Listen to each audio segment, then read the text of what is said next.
There we go. Well, let's see. Can everybody hear? I see that we've got Terry Advent's in the chat. Rain is in there. Stan, of course. Can you hear my voice? If you cannot hear my voice, raise your hand. It's funny every time. Every time it's so funny. Are you sure it's funny every time? You know, I feel like to me it's funny, but I take your point. I do. It's my first time, so I think it's hilarious. Thank you so much, Meredith. Man. Okay, so I am not hearing from our friends. Oh, Rain hears us. We can see and hear, and I am so glad that I can't even tell you how glad I am. We missed a little bit of the tech stuff, but here we are. We've got audio, we've got audience, we've got talent, and we've got a special guest. Owen, I'm going to turn over the introduction to you primarily because if I do it, that will be the entirety of the show. It will be 1 hour of me talking about Meredith. So I'm going to turn it over to you. You do the thing, and then, I'll gush later. Well, we are very pleased to have with us today Meredith Gerber, who's the Century Publisher Relations representative. And what that means is that when people who are publishing on DTRPG panic, she is the person who calms us down and tells us what we have done wrong. Legit. And it is almost inevitably something we have done wrong. So we are delighted to have you with us today, Meredith. Thank you so much for coming on the show. Thank you for having me. I'm so excited. And we are especially excited to have Meredith with us today because we are going to get to talk about the Age Creators Alliance, which is going to be a program that will be running through, well, not exactly through drive-through, but through drive-through. That's just not the URL you'll use. Yeah. Troy? Yeah. So here's the thing. We have been perfecting this program.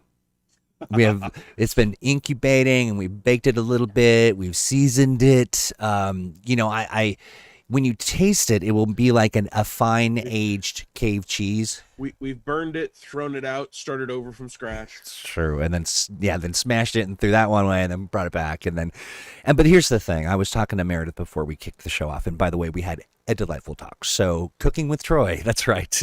Hey. It's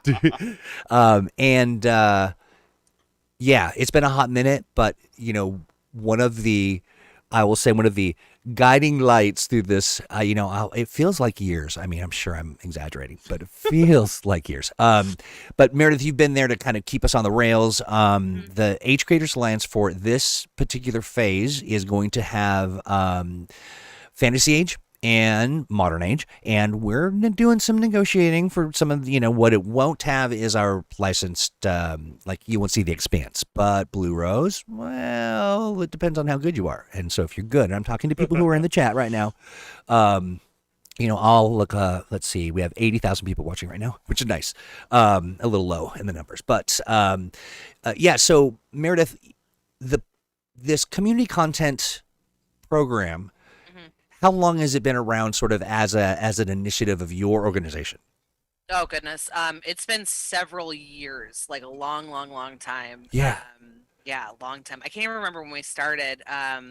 We've had, especially community content programs like Dungeon Masters Guild. We've had for so many years that I lost count of that. And we've just collected more and more with our publishers, and so it's been a long time is the answer. Long time.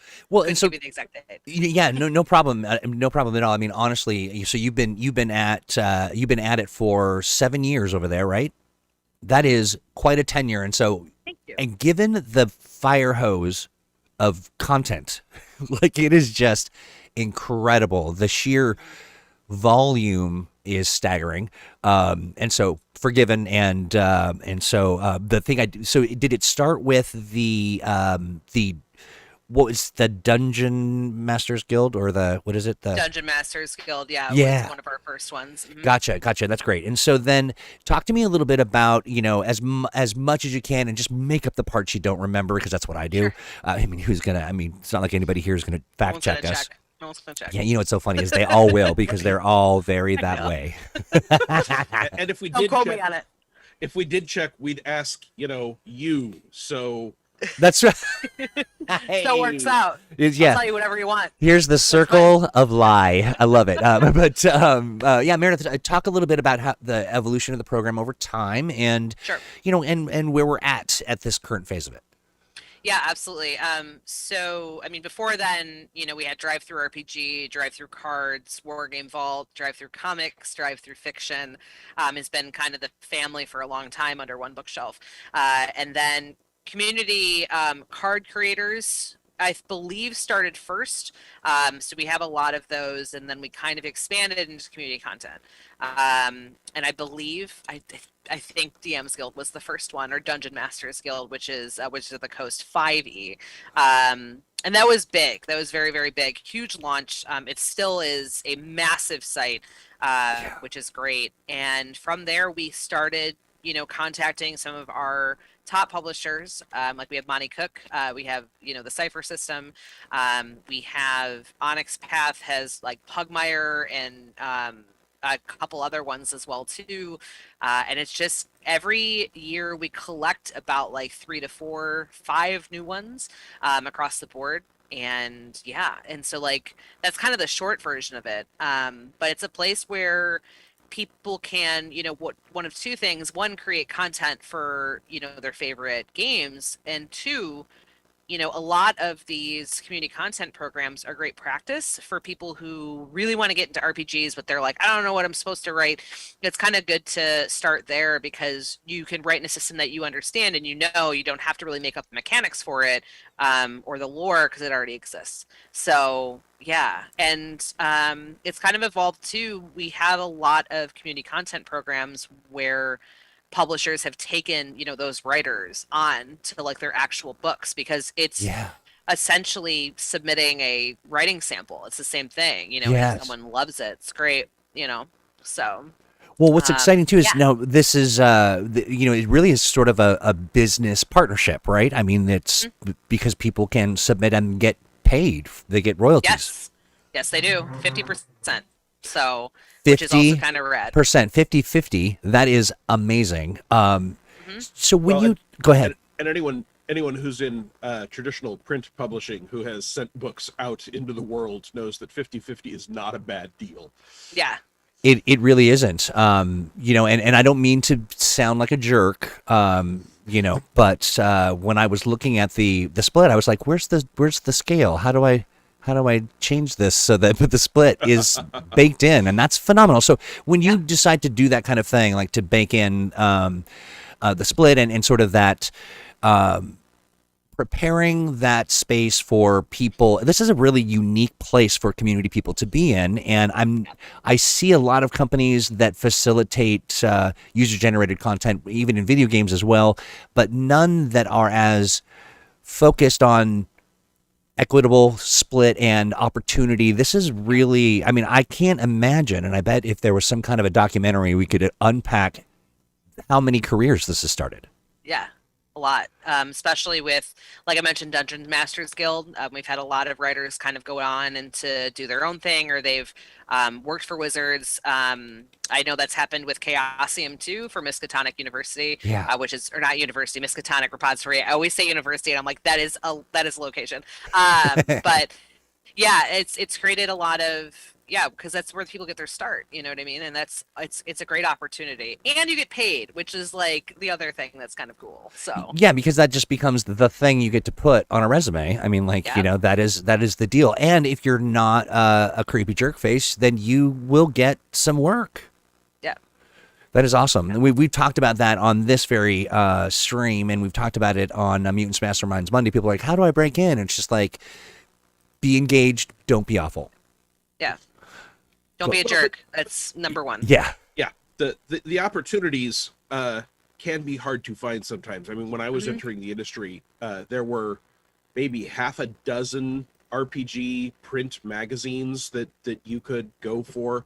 And that's how I broke in. And that just isn't the case anymore. So one of the things I very much like about the number of different programs there are, the creators programs, is that if you are a fan of a lot of popular systems, there is some place where you can go and you can try something, and chances are that you'll have a shot at some feedback, right? I mean, people can buy it and review it.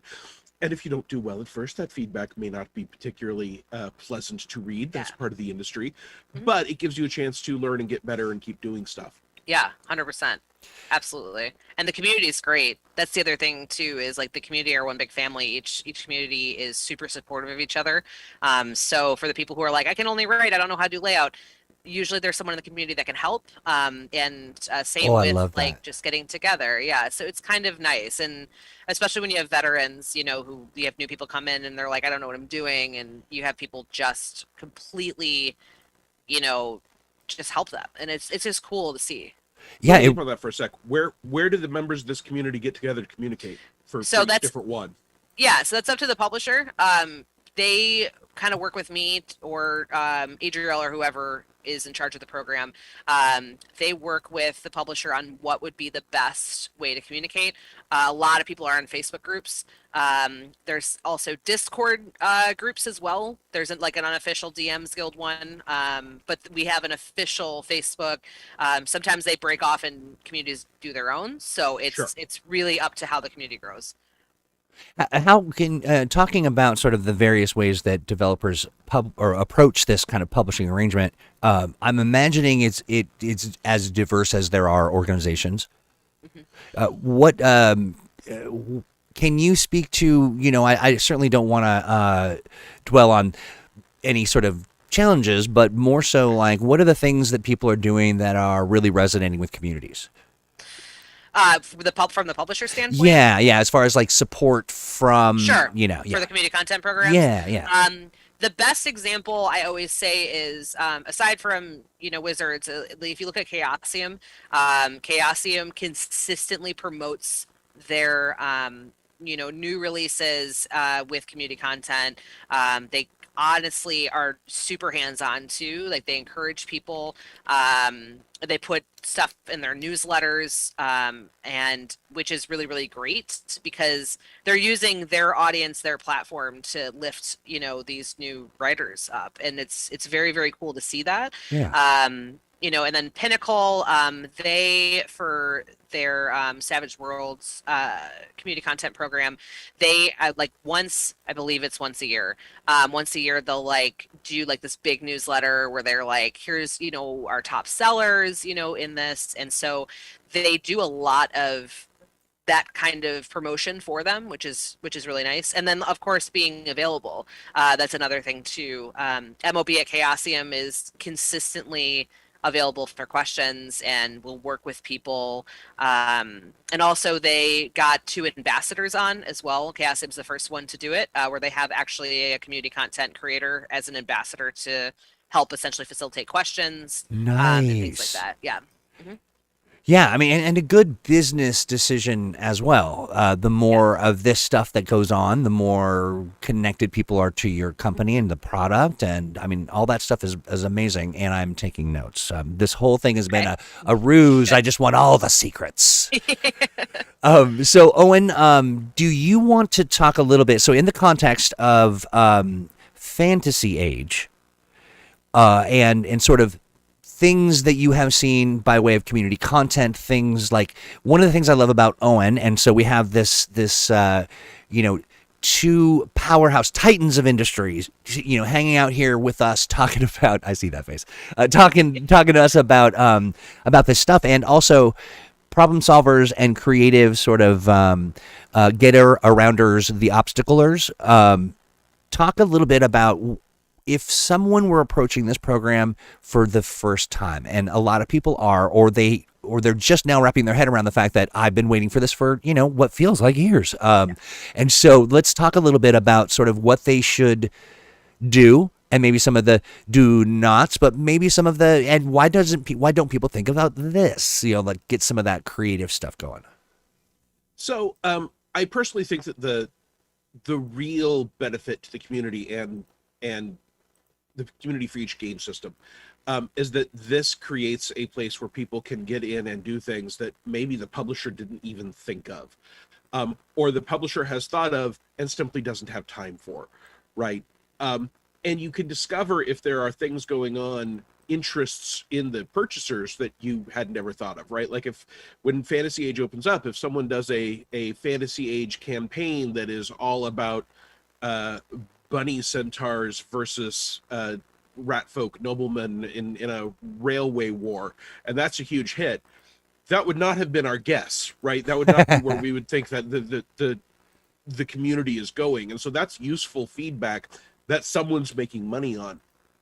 I remember when I was first moving from just being a writer to being a publisher who was creating stuff, there are so many things that I didn't think about that happened after the words are done. So you got to think about where is your art coming from? Just a second. Giving you your second. There you go. Who's doing editing, and even if you can't afford an official editor, right, you can turn to some person in your group and say, hey, can you read this and make sure that all these sentences finish and make sense? Right. I have literally published products where a thought ends with also, and then it's just blank. And you don't need a professional editor to catch that. But when you are the writer, you know why that stops there and that you're going to get to it later. When you're reading back through it, sometimes you just don't catch these things. Right. You got to think about who's going to do your layout. You got to think about your size. And these are all questions that will eventually be answered by people in the community. So obviously figuring out what is the resource for asking those questions for this community. And that may be, as you know, Meredith said, that some of these communities develop their own and go off in their own direction. So it may be a little while before that's gelled, but that is absolutely, I think, going to be a important element, is to look at what has been determined as places where people have resources and what are best practices. And I know that best practices is a heck of a corporate term, but I like it better than saying what are the rules. There are rules and you should read them to be familiar with them. But there are also things that people have said, hey, we've done this and it seems to work better than not doing that, right? Like, you know, can I have my entire text be nothing but neon orange letters on a black background? Ooh. Well, there's no rule against that, but you're gonna find that there are people who just can't, who are old and need glasses and just can't read that. I also think people should think about what is it they want to get out of this and what do they want to produce. Like, if you are interested, you've got one adventure that you've run for your friends 9 times in 3 different game systems and everyone loves it, and you just want that adventure to be available to other people, that's fine. You do not have to look at this as breaking into the industry. We talk about that a lot because there are a lot of people that want to do it, but if you have one burning creative project in your head and you just want to produce that one thing, great, we would love to see it.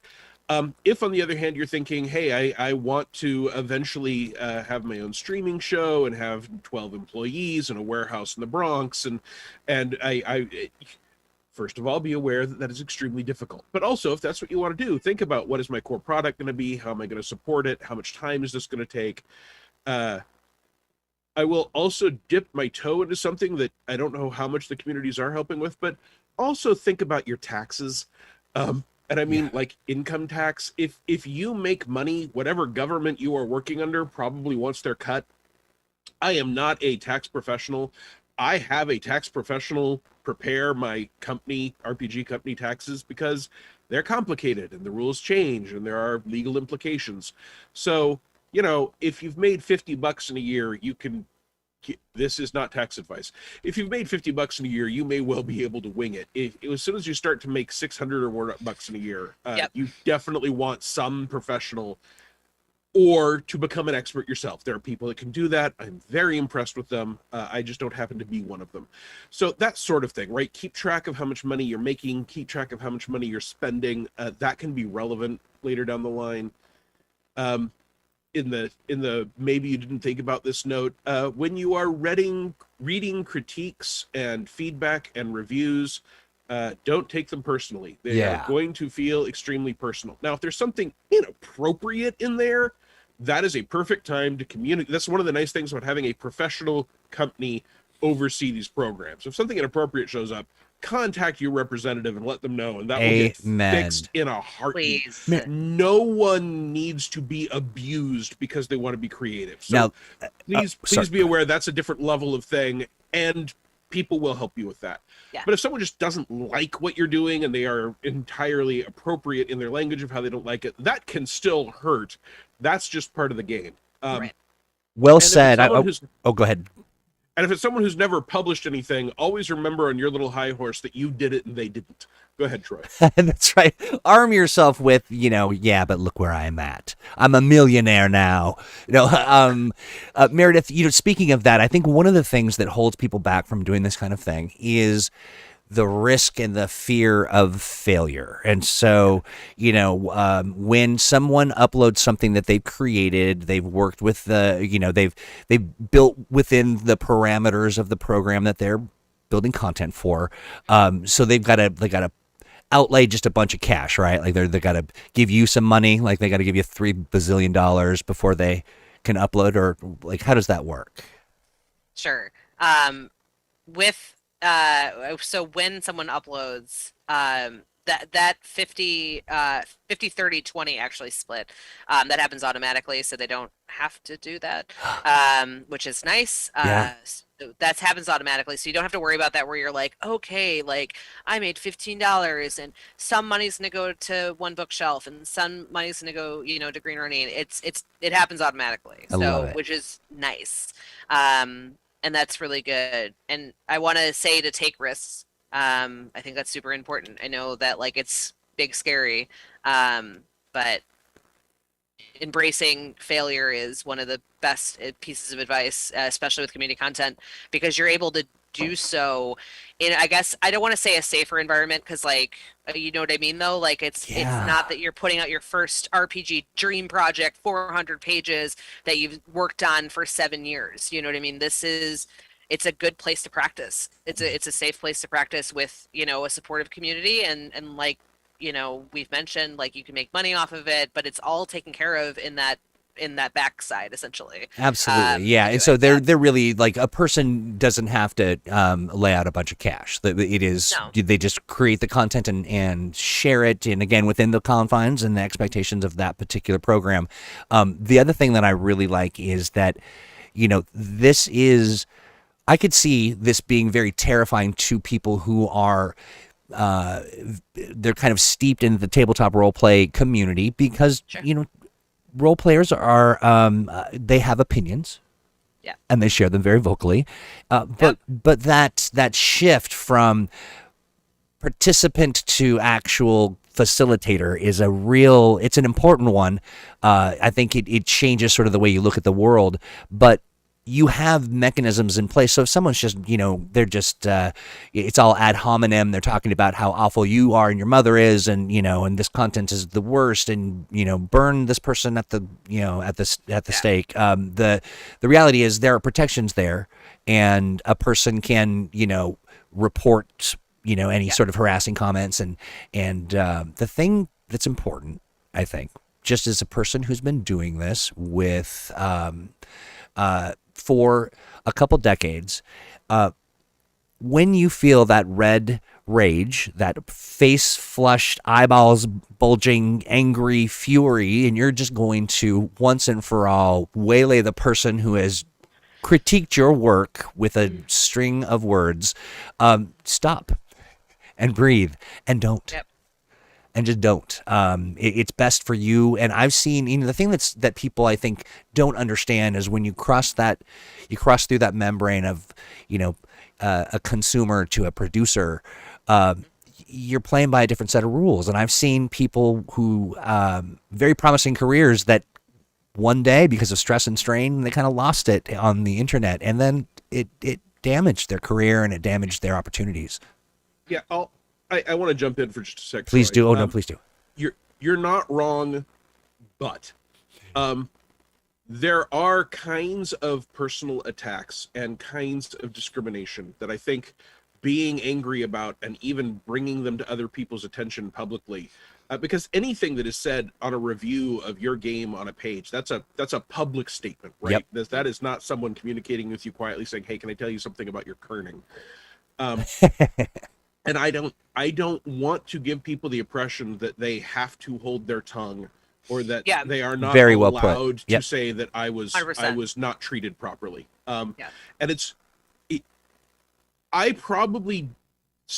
I know for a fact I am still not aware exactly how some of the prejudices and biases and attacks in this industry occur, but I am much more aware of it than I was, for example, before I shared an office with two women who are professionals in the industry. Yeah. And just seeing what the background radiation of their life was like really drove home in a way that, even intellectually, being, yes, I know that these things happen, and I know that it is different, and I know that being a bearded cis white male with a decade of credits under my belt means that the new environment, because things were different when I was first publishing, right? People could not automatically add whatever they wanted to the letters column in Dragon Magazine, right? It just there was a higher level of filter until I was established. And I want to make sure people know that we're not saying sit there and take it on the chin, and if you don't, it's your fault.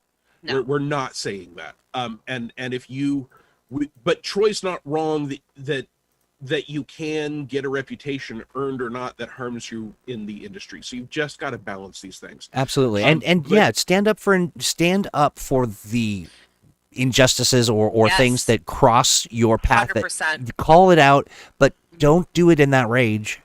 Do it tactically. Do it smart. There are ways to address it that doesn't bring your conversation to this same kind of level. You don't want to return or mirror the same kinds of vitriol back at a person who's giving that to you. Sure. Yeah, I think that there's a difference too in what we're talking about of calling out injustice or saying, hey, this is wrong, this is not okay. And I can't believe you put horses in your fantasy age book. You're literally the worst person in the world, right? That's the problem, is like there's a difference there. And if you are dealing with either of them, if you can engage with our customers, right? You can 100% do that. But if, there are people who are just coming on saying that literally you're the worst person in the world because you put horses in fantasy age and calls you everything but a white woman, then you can come to me and we can deal with it. You know what I mean? Absolutely. It's picking and choosing what your battles are, in that regard too. So it's a very complex conversation, to be sure. So when in doubt, what should you do if you're kind of entering into the community space, and not to put too fine a point on it? The purpose of this is to talk about prepping and getting yourself in the game and getting your head ready for what's to come. But that's not that's a piece of it, and not a large portion. It certainly can take up a bigger part, I think, of take more space in our head than it needs to. Yeah. What are some of other things that they should do tactically, or even when we talk about should they do marketing, or should they how does that work? So the marketing aspect, switching gears. All right. So, so one of the things that, like I said, a lot of our publishers will promote and market, which is great, but it's to an extent, right? It only reaches to their audience specifically. Right. So of course, social media we talk about, that's fairly important. We find that Twitter is a little bit, is better essentially in promotions. Oh, interesting. Okay. Of course, because you're marketing essentially when you're just starting, right? If you're marketing to a Facebook group, you're marketing to a specific community, right? You're marketing to the community. They are aware of your content, and the publisher's promoting you. Cool. You're again in a specific audience. With Twitter, it's a little bit different. You know what I mean? You're out there a little bit more publicly as opposed to being in a group. Which is a good way to do it. And the other thing too with marketing comes, and a lot of people forget about this, is you also got to build up your peers too.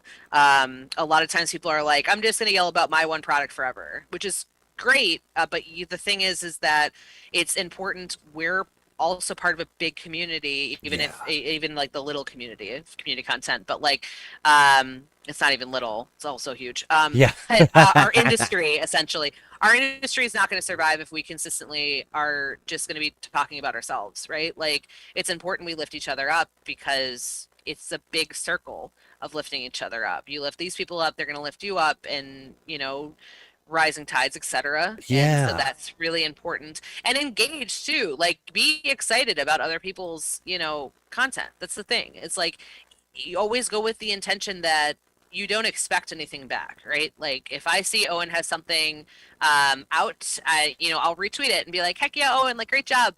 But I don't expect Owen to pay me that back. You know what I mean? Like, it's just, I am excited that this is out. So also engaging with the customer base too. Yeah. If people are talking about Fantasy Age, right, on Twitter or Facebook, like, get in there. Like, you should be talking about it too, but you should talk about That's how a much you good love point. it. Yeah, and it doesn't have to be, we're talking about Fantasy Age, here's my book. Like, be like, hey, I love Fantasy Age too. What do you love about Fantasy Age? Like, what's your favorite? You know what I mean? Like, get out there, get involved. And I know that's super scary, but it's important. Yeah, and and you get better at it, and you get it becomes easier. But I think you've offered some really core advice, which is get in the mix. It doesn't necessarily have to be you leading with the product. It can be leading Sure. with you, but you will be forever associated with the stuff that you're doing. And so, those choices, being that person who's engaged and lifting other people up and understanding that you're doing it because it's the good thing to do. Right. It will have reciprocal kind of effects, but not if you're doing like there's a line where you can kind of see, like, okay, this person's putting it on a little thick. Yeah. But yeah, I'm I looking have at. often said Go ahead. to treat some social media, and Twitter is a good example, like a water cooler. If every time someone gathers at a water cooler, you go, hey, I sell cookies. Do you want to buy some cookies? If you do that every time, people Yeah. are going to stop wanting to hang out with you at the water cooler. If, however, they go up and you go, hey, I sell cookies. Want to buy cookies? And people go, and then the next time they come up, they're like, hey, I saw this guy over here is selling cake. I like cake. I bought some of his cake. His cake is good. They're now thinking, oh, if I am interested in knowing where I can buy some dessert, this is the guy to talk to. He's so there's this signal to noise question. Obviously, when you have a thing and you want to sell it and you feel like this is the most brilliant thing in the world, and if only everyone knew it existed, everyone would buy a copy. I know that feeling. But at the same time, you want your social media, your tweets, your Facebook space, whatever, to be a place that people feel like they are getting value for their time. I know it's not costing them money in the general sense, but if you say, hey, I saw this trailer for this awesome fantasy movie, here it is. I will also say that a good place where you can always advertise a little is if you have a Twitter account, you can always say, look at my store in your profile. And then every time you post something, if someone says, oh, this person seems interesting, let me click on them and see what they're like. Oh, they've got a store. And then they can go to that. Meredith, I did want to ask, for people who have been publishers on the main drive-through site, the OBS site, how is operating in the creator content similar, and how is it different from being a drive-through publisher? That's a really good question, Owen. That's a good one. So the tools are essentially mirrored. So when you go to set up a title, it's the same way a publisher does. The difference is you pick the world. So you pick like Savage Worlds, Fantasy Age, whatever. And the community content creators are stripped of a couple things. Like, they can't right now send emails to customers, but they can create discounts. They can't, do certain things. But we're constantly looking for what, community content people want. You know what I mean? And that's why it's important, again, with communication. Like, tell us what you want. just say it. Say we want this, and we'll try to make it happen. And even we're working on a new site which you can preview as well. If you go to drivethrurpg.com in the desktop, and you'll be able to see the preview for it. We plan on expanding those tools as well. We want to create more for community content. It's a little bit difficult on the back end. So the short version is if you're a publisher, this is going to be a cakewalk for you because you're using the same exact tools. So it just shaved down a little bit. Gotcha. So you can't send out emails, which I obviously anyone who has a large number of customers will want a opt-in email tool. Yep. So I mean, I will probably be doing community content. In fact, I've got one on the DMs Guild as it is. So that's one of the reasons I'm asking these questions. But also, as I understand it, it is entirely separate from your publisher account on DriveThru. Yes. They don't. There's unlike if I can release for 7 different games, then I've got the legal right to release for whatever is through DriveThru. But that is entirely separated from an account for the community content. Mm-hmm. Yeah, it's linked to your customer account. So when you log in to DriveThru, you see at the top it's account and published. If you're a publisher, you always do everything for community content under account because it's to your customer account specifically. Because if you don't, so if you are like, and if you're like, I'm going to make a DM skill product, but I'm going to publish it under the publisher tools, it's not going to show up on DM's Guild. It's going to show up on your own publisher page. And then that's a hassle because we're going to make you do it again on the account page. So always, if you're a community content creator, you will live in the account tab specifically. Yeah. And then if you're a publisher, and same thing, you will live in the account tab for community content. But if you want to do publisher things like your own stuff, not linked to community content, then that's the publish tab. Roy, if someone's watching this and they're like, I want to get involved, and a community doesn't seem to have formed yet, and I'm not being told exactly where to go, who do you recommend that people who are interested in doing Age Creators content material, who are not already in our program, who do you recommend they contact and how? Really good question, friend. Let me tell you exactly what you need to do. So all you have to do is send an email to letsplay@greenronin.com. And here's the good news. I'll give everybody. I was going to say, yeah, I'm not going to say that. I'm trying to do that editing thing, and it's kind of working a little bit. Also, Crystal Fraser says, Owen is the guy I go to for dessert advice. Delicioso. Noted. Yeah. Well, that's because to one of her parties, I brought a cupcake, which is a cookie stuffed inside a pie, stuffed inside a cake. Would you say that once more, just for my? There's a middle school kid in mind. Yeah. It's a pakeki. A pie cakey. Yeah, that's a cookie stuffed inside a pie that is stuffed inside a cake. I have brought that to Crystal's parties before. Oh wow. That's intense. That's wild. Yeah. Yeah, no, I'm here for it. I love it's the turducken of desserts. It is the turducken of it. Crystal Fraser, he's a genius. Absolutely agreed on that point. A+. But Agreed. yeah, 100%, and maybe just a tad bit jealous. So send an email to us. We'll get you hooked up. But here's what's happening right now in the program. Well, wait, what's that email address? That's letsplay@greenronin.com. And right. When you send your stuff to us, here's what I'm going to do. I'm going to send you a link to a form. You're going to fill it out, but that form is going to walk you through things like we have a Discord already devoted to this. We'll invite you to come hang out with us. Devs are just a holler away in that space. In addition, you'll get the templates and things. And, we'll sit and chat with you and talk about kind of what you need. And as this is new to us. And while we would love to do all of the things right out of the gate, we do need to kind of sit down and have an understanding of what you need. And so we're open to that. Owen, you're open to having chats with folks every once in a blue? Absolutely. Yeah, absolutely. Brian Irving says, I can feel my teeth melting as he describes the pie caken. What is it? Damn it. The pie. Pakeki. Pakeki. I love it. Let's see. I keep meaning to mention this. This is Robert Emerson providing some good advice or some good insight, and that is when you do this stuff, you're not gonna put. I mean, maybe you'll knock it out of the park and it's great, but you're new. Like, you got to do it. You got to start somewhere, and you may not be leading with your magnum opus. Yeah. Absolutely. So, you It is Crystal okay Fraser. to be bad at a thing as part of the process of getting good at a thing. Yeah. And if you talk to any artist or writer or editor or publisher and say, hey, is the material you're putting out now better than it was 5 years ago? The vast majority of them will say, oh, goodness, yes. Oh, gosh. That early stuff was Will they say, are they terrible. like a 50s housewife? Oh, golly. Yeah. Well, trying to be all ages I love appropriate. it. I love it. Yeah. In fact, we could almost make that a branding tool, all age appropriate. I love it. Ooh.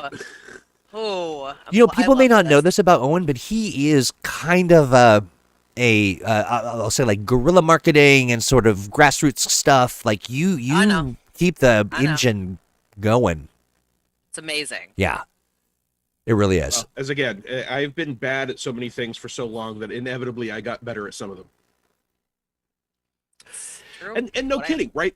We on this show, we have mentioned things like, hey, you might have noticed that we started late, or you can't hear our audio on one of our venues, right? Or there's this long, awkward silence as we try and figure out who's supposed to talk. That's because we didn't wait to perfect this to launch it. And we have gotten better at it as we go. And that is the way so many of these creative endeavors work. And that applies to being a gamer, right? If you just want to be a game master, you may be terrible out of the gate, and that's fine, especially if you go to some of your friends and you say, I'm going to try this game. I may be awful at it. We may all laugh at us. Laughing at what you're doing is, in fact, a form of enjoying yourself, which is the purpose of gaming. Yeah. So I want to continually drive the point. If you are comparing yourselves to the material that is being put out by people that have been in this industry 5, 10, 15, 20 years, or might have a whole team of people, or might have 23 releases under their belt and they fine-tune what they're doing, it's great to compare yourself as a metric, but don't let that be a barrier to entry. Yep, absolutely. I think Jake the dog says it in Adventure Time, where he says sucking at something is the first step of being good at something. Yep. Is everyone starts somewhere, and when we were talking about what to put out, I remember I had a panel with Adam Jury a couple of years ago from Posthuman Studios, and one of his first pieces of advice he gives to new publishers, and this is kind of true for community content too, is do not put out your dream project first. And the reason for that is because you want to hold on to it for a little bit, because then you get better and you get better, and then when you're ready, like you can put it out. I mean, there's also the other thing too, where you do put out your dream project and then you can edit it. That's the other thing too. A lot of people think that once you put it up on drive-through or once you put it on community content, that's it. It's over. You can never touch it again. It's going to live there forever. You can come out with new additions. You can come out with saying, hey, we did another editing pass and there's new edits, because you can do that when you update. And this works for community content too. When you update a file, you can write to your customers and say, hey, we've added a new section, or hey, we did not hire an editor, but we did now, and let them know, which is great. So you can always change it. It's what's wonderful. That is well said, especially when we think about the fact that when you see people who are criticizing sort of the work that you're doing, it is very interesting to be able to say, wait, I can take this feedback and I can do something with it. So rather than just sort of stew in your rage, it's a good time to listen and to support folks. A quick question for the both of you. We're coming up, we got 1 minute. Do you mind We're going to go over. Oh, okay. I just want to make sure. No, it's fine. Okay, Yeah, good. We've got you. 100%. We've got you captured. And once you said that you made a reference to Adventure Time, I'm afraid now that you're my BFF, and we're going to keep you just here forever. We're just going to sit and talk on this stream. Yeah. Sign me up. Funsies. So here's a good question. Let's see. Okay, Alex Joppy says, are we able to publish an adventure through the Age Creators Alliance and then adapt it for other systems after stripping out any age-specific content? That is up to the publisher. I'm going to say, how would you, however, like that? how very dare. No, I mean, I don't know that. What would we do about that? Like, I mean, and yeah, go ahead. sorry, yeah. No, Meredith, we want to hear your thing too because okay, yours no, is probably so it depends because let's say Green Onion says, heck yeah, do it. The problem is when you go to other community content programs, they might not allow it though. Where they're like DM's Guild, for example, like once it is on DM's Guild, it is on DM's Guild forever. Like no matter if you change it, no matter if you adjust it for Savage Worlds, it cannot go anywhere. So it kind of you can, but like it's difficult to do so. I would also say it's kind of bad form. It is. Well, okay. Now wait. Let me leap in on that bad form. Yeah. That which is permitted is permitted. Yes. We are being cagey because it's not just under the control of any one publisher, right? Mm-hmm. So if you say, I want to take my age content and turn it into 5e content, can I do that? Even then we have to ask, well, do you mean age? Do you mean DM's Guild, or do you mean that you're going to actually use the rules of the Open Gaming License, which you understand and have had a lawyer talk to you about and will not mess up? And then if you say, well, I want to do both, well, no, you can't put Open Gaming License content on the DM's Guild. That's not how that works. So there's this complex interaction, right? You have to understand all of these rules and how they interact. You can certainly ask people, does this seem to be allowed, and get some advice, just like anything else. Yeah. I don't consider it bad form, right? I came up a great deal of my career launched during the OGL era, right? So I've got products that I've done. Here it is for 3.5 D&D, which just doesn't say D&D because I did it OGL and I'm not allowed to say D&D. And here it is for Pathfinder, and here it is for Starfinder, and here it is for Pathfinder 2nd Edition, and here it is carefully done for 5e under the OGL and therefore not on the DM's Guild. I personally don't consider that in any way inappropriate or bad form. However, if you're going to do that, you really have to take the time to understand every set of rules you are agreeing to work under. So we can't blithely say yes or no. We're saying that it's not automatically disallowed, but the publishers for each game system decide how to handle it, and you need to know what you're doing in order to do it. Sure. And I should clarify too, when agreeing with Troy on that, is that it's a lot of work too. Like even if let's say everybody's cool with it. Let's say Wizards and Pinnacle and everyone's okay with it. And you're like, I'm going to do one for Savage Worlds. I'm going to do one for Fantasy Age. I'm going to do one for 5th edition. That is a lot of work. That's a lot of work for you. Not even for, like, as Owen mentioned, not even for like, the contracts and the rules and the OGLs and things like that. But like, that's a lot of work to rewrite all that, have to relay it out, it's a ton. So, and for maybe like what is, the question would be also the payoff, like doing all of that work. Like, are you really, like, is it sort of that you're putting enough work in and getting enough back in that process? But so we've got some questions. Oh, sorry. Go ahead, Owen. In my experience, there are some diminishing returns. If I have a thing, if I have an adventure, and I release it for one game system, and I release it for a second game system, in my experience, it does not do as well in the second game system as it would have if it were a brand new thing, because some people have already bought it for the first game system and they're willing to do the conversion themselves. Sure. And some people haven't bought it, but they've just seen it, and so it doesn't feel new to them. But also, when you convert from one system to another, and I've done this a lot, it is super easy to miss a small detail, how the two game systems handle things differently, and have the reaction from the public be, oh, they don't know what they're talking about, or they would have known that it is not an opportunity attack, it's an attack of opportunity, or attacks of opportunity and opportunity attacks work differently in this game system, or this game system just uses advantage and disadvantage, doesn't have a +3 bonus to things. So what a lazy port, or yeah, exactly. And so I'm not telling you not to do it, just consider sometimes it can be more work than creating something new from scratch. Yeah. Fair enough. Okay, we had questions, Troy? We do. Let's see. How easy is it to update an existing file? It's extremely. Awesome. The flip side of that, so what are some things that folks may want to prepare themselves for? Like, what takes the most time outside of, like, they've done the work, they've created it, it's a masterwork, they're ready to do it. What are some things they should look out for?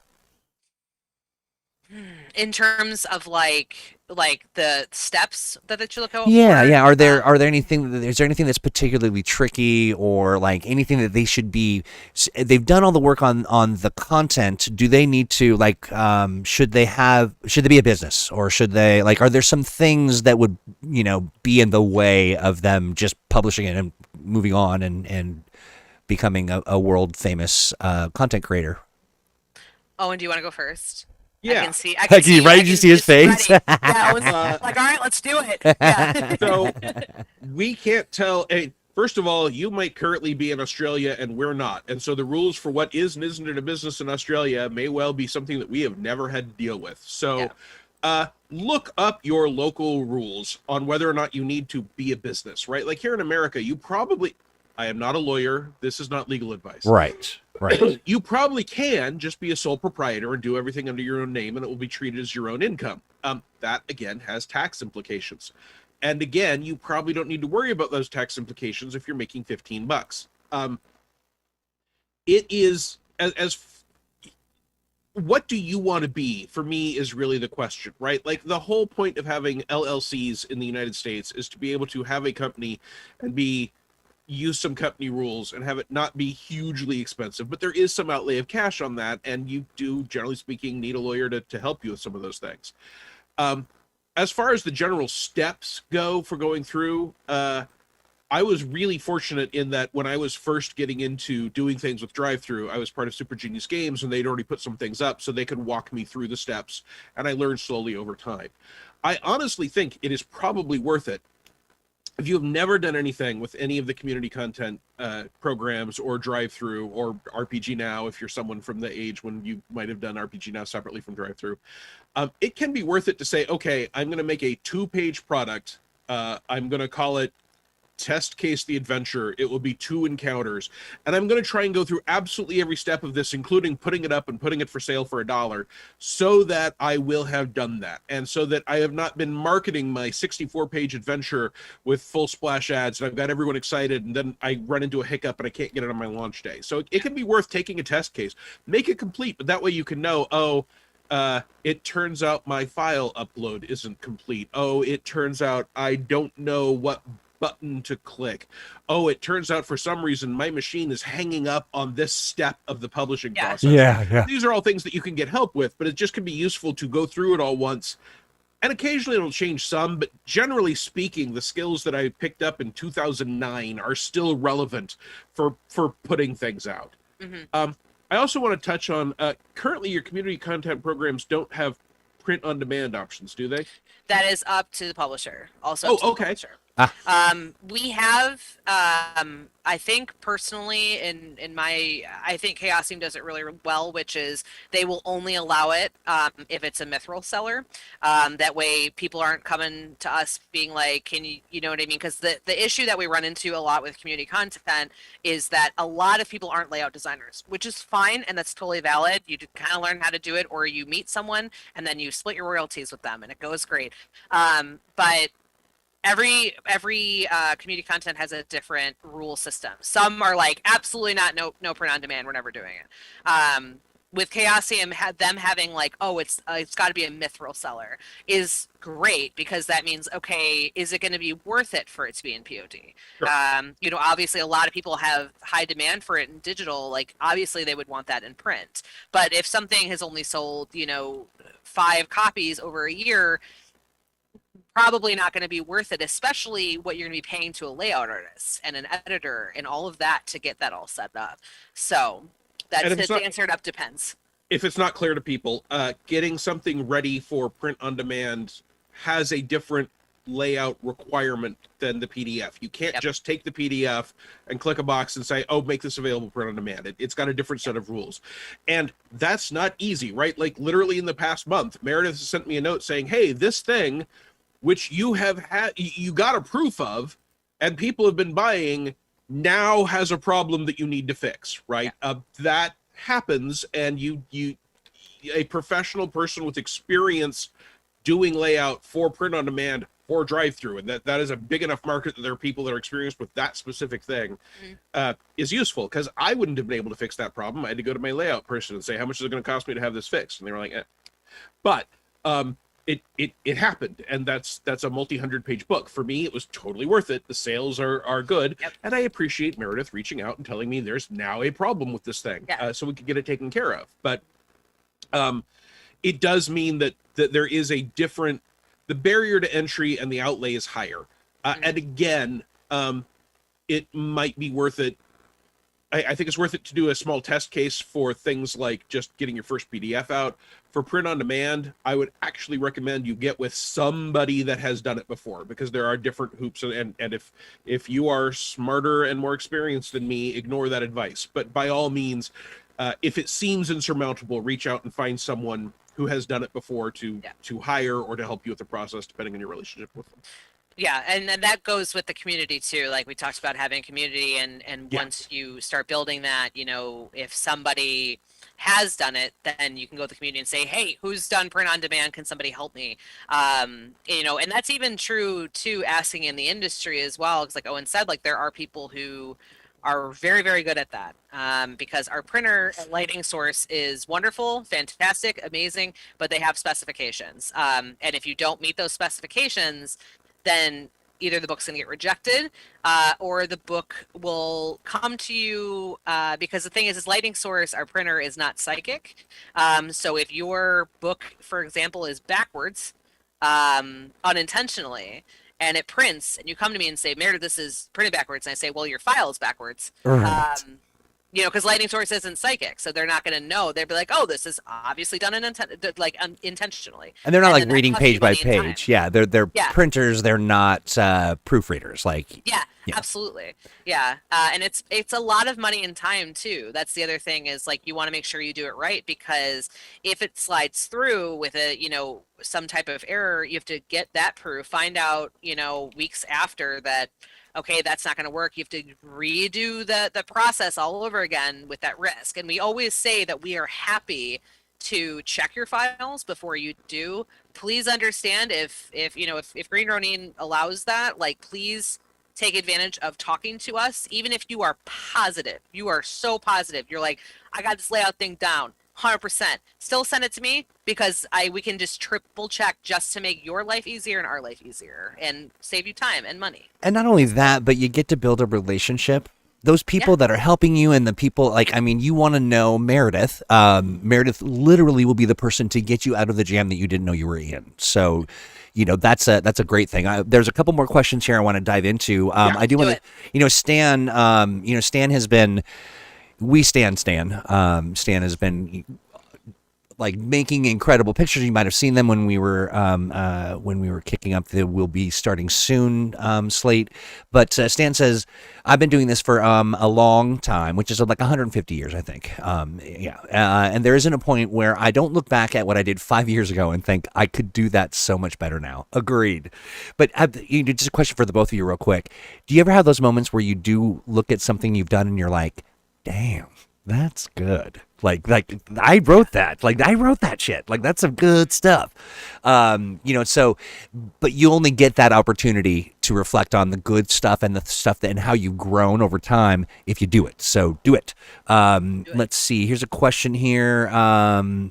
Okay, let's see. If I wanted to write fiction based on a world in an adventure I have posted on the Age Creators Alliance, is that allowed, or is there a particular road to take?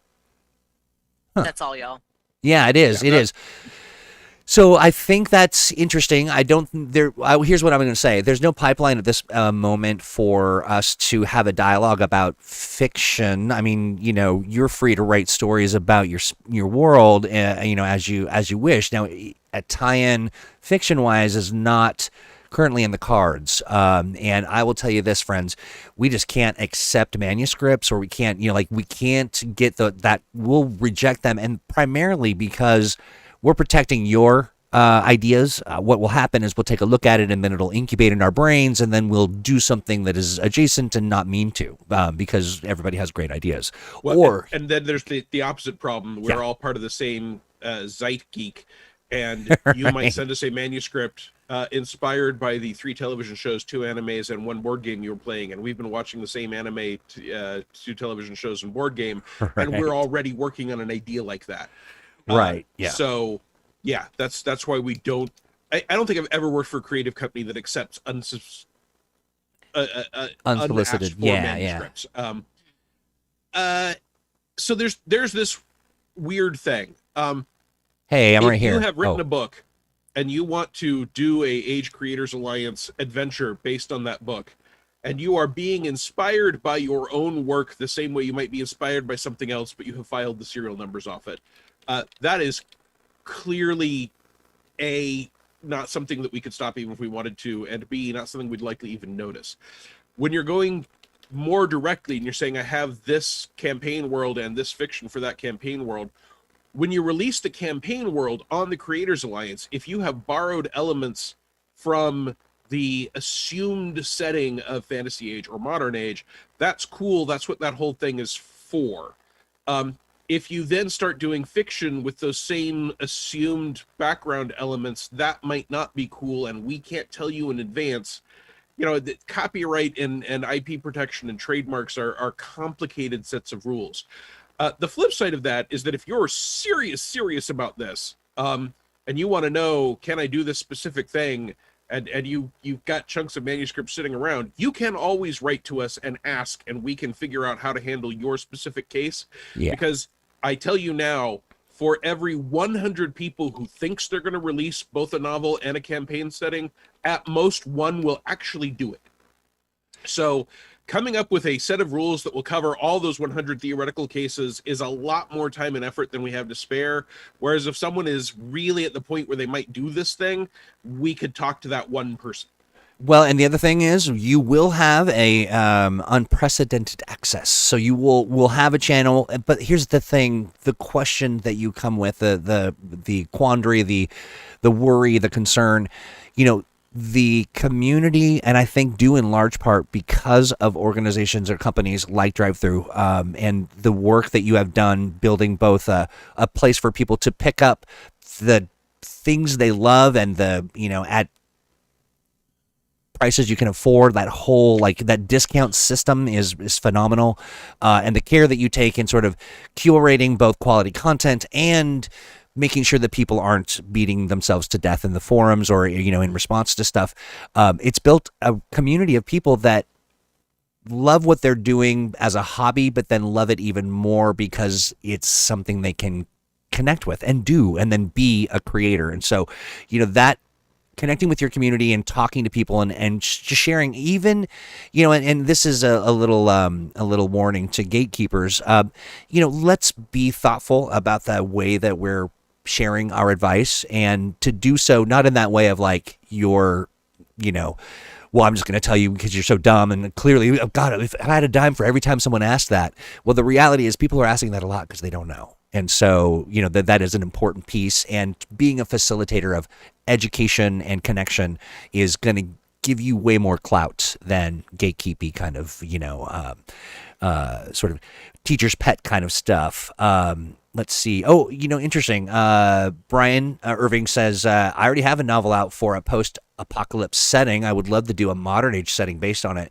Yeah, so it is one of those things where we will get engaged, get involved. I'm not saying that suddenly the sky's open. We're like, hey, I'm glad you're here. I've been waiting for you to write a book about something. The fiction stuff is, again, we don't accept unsolicited manuscripts. But being involved gets you closer to something like that than not. Yeah, I mean, I already have a novel published and I'm interested in. That is exactly the time where you can drop a line to let's play at greenranine.com, explain the situation, and we can see if there's something we can do, right? Because if you've got a novel published, you're already at that 1 out of 100 level. Right. And, that's the important thing to remember there is don't send the manuscript. Yeah, no. Yeah. Just reach out and say, hey, this is my situation. Who do I talk to about it? And we'll find someone for you to talk Absolutely. to. And frankly, if we reserve the right not to say anything, sometimes that's the way that goes. But yeah, do the thing. We're here. Troy, do we have any other crucial questions we want to hit? Because I don't want to. We do. Meredith has got to have a busy list of helping people create cool stuff. So I already said we're keeping her. We're keeping her. Yeah, absolutely. We're looking pretty good. I want to remind everybody that, as with all things ThursdAGE, the stuff that we talk about is it's not meant to be like a see you later, one and done, bye. It is meant to start a conversation. And, the people, the faces the stars that you see before you, these industry luminaries, they're actually like live, real human people that will want to talk to you, within reason, and maybe if you don't be too pesty about it, but that's kind of what we're all here for. Is that's why we're having this dialogue. So feel free to reach out and ask those questions. Send your note to letsplay@greenronin.com and we'll get you hooked up. I'll do it today. I promise you. Oh God, I'm not going to do it today. I'll forget. Or I'll move on. I will do it in the very near future. Thank you, Brian. I appreciate that. There's we've had a lot of people who are listening and kind of sending some PMs. Let's see. Stan says an important thing for folks to remember is that while this conversation is useful, they should wait until we actually put a document with rules for this program before you dive in. And Stan, it's like we're a symbiote. We are sharing a mind. If only I could draw. But when you send your email saying I'm interested in this, I will send you the rules. I'll send you the template. I'll send you the link to the Discord. You'll be able to hang out. I'm going to send you Meredith's personal cell phone number. She prefers her calls around 2 a.m. in the morning. Central time. 2 a.m. Central. Meredith, you are such a good sport when we give you the biz. We adore you. We appreciate your contribution just to the industry at large, but to us very specifically. Owen, I found out that there is a very particular responsibility that Meredith has, and I mean I don't want to brag, but I mean I think it's important that we acknowledge. So Meredith, you work with who are the kinds of people you work with that you spend a lot of time connecting with? My title is Century Publisher Relations Representative. My coworker is the Indie Publisher Relation Representative. It's Century because I take care of the top 100 publishers under DTRPG. So we're in the top 100, everybody. I'm so excited. I mean, I kind of knew that, but no big deal. But Meredith, you are a true joy. Your patience with us when your top 100 are acting bottom 5, you're always there and you're always helping out. And I really appreciate it. And I know I speak too for other folks at Green Ronin. Absolutely 100%. No lie, there is probably a week does not go by where somebody doesn't go, Meredith saved the day. We love Meredith. So, and that's no exaggeration. Y'all are great. I don't want to understate that there are people in this industry who make the industry run and work and bring so much joy and fun and in some cases money to so many people that I think just too many people don't know their name, and you're very much on that list. You're an important part of a lot of the ways that I engage with the industry. So I personally want to thank you for all the help that I've gotten over the years, and at least 3 of the companies I represent or work for want to thank you. So thank you so much for everything you've done to help make an important and expanding part of the industry work. Yeah, absolutely. And I have to thank all of you too, like as much as y'all harp on yourselves, like you're wonderful clients too. And I really appreciate that you communicate and you ask questions, even if they seem silly, and we could have conversations and dialogue. And it's really, really nice. And it's honestly a pleasure to have y'all in my industry life. Like you all have been joys. So thank you for that too. Samesies, my friend. Go ahead, Owen. Were you going to say? Nope. Okay. But now I have to know the name of the cat. Hi, kitty. His name's Banjo. Look at Banjo's like, I have been waiting for this moment. So Stan Brown says, "Yay, Meredith," and we agree as well. A quick question for you: we are a little over, a little under, depending on how you're doing your math. Do we want to close out with a quick stat? This? Do you want to? Oh no. No. Owen. We save that for next week. I'm getting a whiff of flappability here. Can I flap you on this? No, No, it's not that. It's that we've already held Meredith over, and she doesn't have to watch us do our. I funny told games. you she's hanging out. She can do that on her own time if she wants to. Absolutely. Hey, so And I right now, will. if I was going to stat anything, it would be Banjo, who's being adorable in the background. I know. Yeah, Look he's at that. drinking water out of his glass right now. Cute. All right. Well, listen, friends. I have enjoyed our conversation today. I have appreciated all of the insights. We will be, again, remember, send a note to let's play at greenronin.com. And, a lot of people pick this up video on demand. This is an evergreen discussion. This is something that if you're watching this 2 months, 3 months, 5 months, a decade, send that email. I can't, it may not be me, or it may be me, or we may be all in the Matrix together. Who knows? But yeah, feel free to reach out and do me a favor, everybody that's listening. So we've got I think we're now at 85,000 people who are watching. Go to YouTube, subscribe.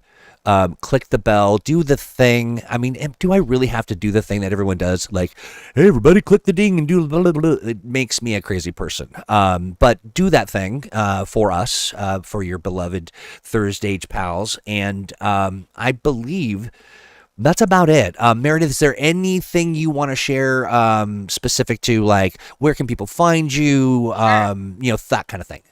Yeah, absolutely. First of all, thank you for having me. It's so sweet, and it's been such a joy to talk to y'all for the past hour. It's been awesome. Thank you so much. You bet. Thank you everyone for your questions and watching. I really appreciate it. And I look forward to getting the final stuff from Troy. I can't wait. I'm very excited. But yeah, if people want to find me, I'm on Twitter mainly, Meredith Gerber.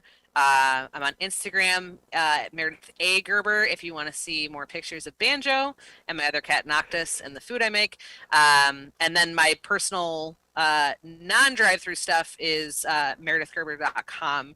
And then, and you will hear from me more once Age gets rolling, and I'm pretty excited, and it's going to be awesome. So I look forward to reading stuff. Absolutely, and we are definitely there, and that I promise you, you'll be hearing from us. Okay. Thank you again for joining us. We'd love to have you back again. And honestly, we want to do something where we're talking about this with another stream that we do called Mutants and Masterminds Monday, where we get together on a Monday and we talk about mutants and masterminds. And what we want to kind of do something fun. Like just a hangout of all the cool kids, and that of course includes everybody that's watching. You know that you're all cool kids to us, and so we'll get a hold of you for that. But Meredith, thank you so much. Owen KC Stephens, how are you feeling, by the way, sir? I know you got your second, like you're donezo. Are you? I am 2 weeks past my second shot, so as of today, I am fully vaccinated. Fantastic! Yay! Congrats! Fantastic! Yeah, you see, and to celebrate, I locked myself out of my house. Awesome. You know how to party, my friend. You know how to party. Party animal. The party animal. All right, friends. That will do it for us. Thanks again for watching. Send in that email. And if you got some questions for Owen, really, if you got some drawings and you're not Stan or, Jacob's done the same thing. Like if you're just working on some new art and it's kind of disturbing, send it in. We want to see it. And you'll just use the same email. Help Troy make my life difficult. Oh, please, won't you please? It's really something that gets me through the day. All right, my friends, have a great rest of your week. We'll see you next Monday for Mutants and Masterminds Monday, and then of course ThursdAGE with Owen KC Stephens. And say hey to Meredith, and we will talk to you later. Bye-bye. Bye. Bye, folks.